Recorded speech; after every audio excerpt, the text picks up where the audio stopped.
مرتضیٰ صرف یہ بتا دیجیے گا، یہی سیاستدان جب ان کی قبولیت ہوتی ہے تو ان کے خلاف ریفرنسز، آمدن سے زائد اثاثہ جات، یہ کرپشن کے کیسز بالکل ایسے جیسے معمولی چیز ہو جاتے ہیں، اور جیسے ہی اقتدار سے باہر ہوتے ہیں، ان کے سر پر تلوار لٹکانی ہوتی ہے تو یہی کیسز، یہی کرپشن ان کے لیے بہت بڑا مسئلہ بھی کھڑا کر دیتے ہیں.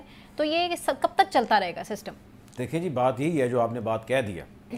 زرداری صاحب نے کرپشن نہیں کی، کلیئر ہے، کلین ہے. شرجیل میمن نے نہیں کی، وہ بھی کلیئر ہیں، کلین ہے. ڈار صاحب نے نہیں کی، اویس مظفر نے نہیں کی، وہ بھی کلیئر ہیں.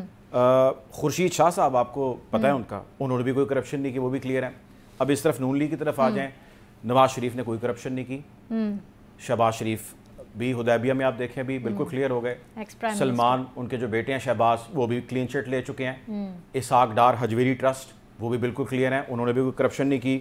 خواجہ سعد رفیق پیراگون سوسائٹی آپ کو یاد ہوگا، انہوں نے بھی کوئی کرپشن نہیں کی. خواجہ سلمان ان کے بھائی، انہوں نے بھی کوئی کرپشن نہیں کی. حنیف عباسی ایفیڈرین کیس آپ کو یاد ہوگا، انہوں نے بھی کوئی کرپشن نہیں کی. رانا ثناء اللہ، وہ تو ہیں ہی نہیں کرپٹ، آپ کیا باتیں کرتے ہیں. مولانا فضل الرحمان نیب بلاتی ہے، وہ کہتے ہیں کون سی نیب، چلیں دوڑیں آپ، وہ بھی کرپٹ نہیں ہے. اچھا، یہ ہے ہم نے بات کر لی ماضی کی. ان کیسز پہ کوئی خاص بات چیت نہیں ہو رہی ہے، بھی صرف بات یہ ہو رہی ہے کہ اب کس کو کلین چٹ ملنی باقی رہ گئی، جس کا ایک ذکر آپ نے آج کیا جی، نواز شریف صاحب. اچھا، اب ذکر ہو رہا ہے فرح گوگی نے کرپشن کی، اب ذکر ہو رہا ہے عمران خان نے کرپشن کی، بشرا بی بی نے کرپشن کی، عثمان بزدار نے کرپشن کی، زلفی بخاری نے کرپشن کی، ایکس نے کی، وائی نے کی، زی نے کی، جو سارے پی ٹی آئی والے تھے اب انہوں نے کرپشن کی.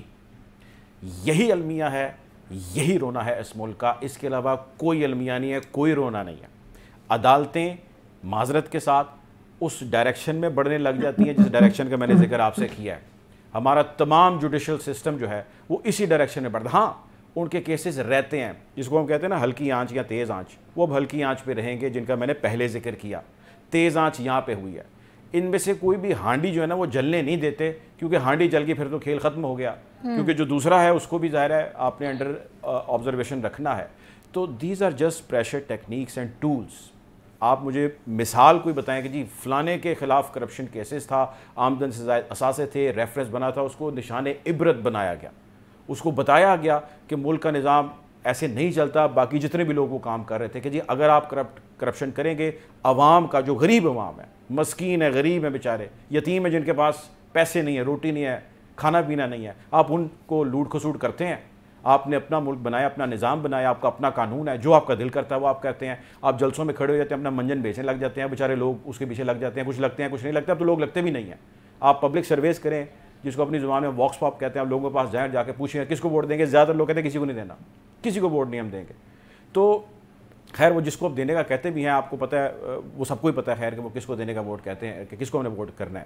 سو عرض یہ ہے، گزارش یہ ہے کہ یہ ساری ڈیبیٹ ہے، وقتی ڈیبیٹ ہے، یہ ہم کریں گے اور چلے جائیں گے.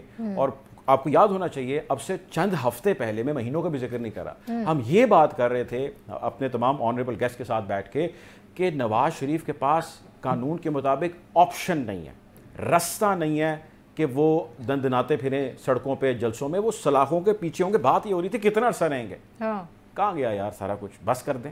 اسٹیٹ ان کو جس طرح لے کے پھر رہی ہے، کبھی مری جا رہے ہیں، کبھی بلوچستان جا رہے ہیں، کبھی سیالکوٹ جا رہے ہیں، کبھی لاہور میں پھر رہے ہیں، کبھی مال ٹاؤن جا رہے ہیں، کبھی جاتی عمرہ جا رہے ہیں. یار چھڑ دیو، بس کر دیو.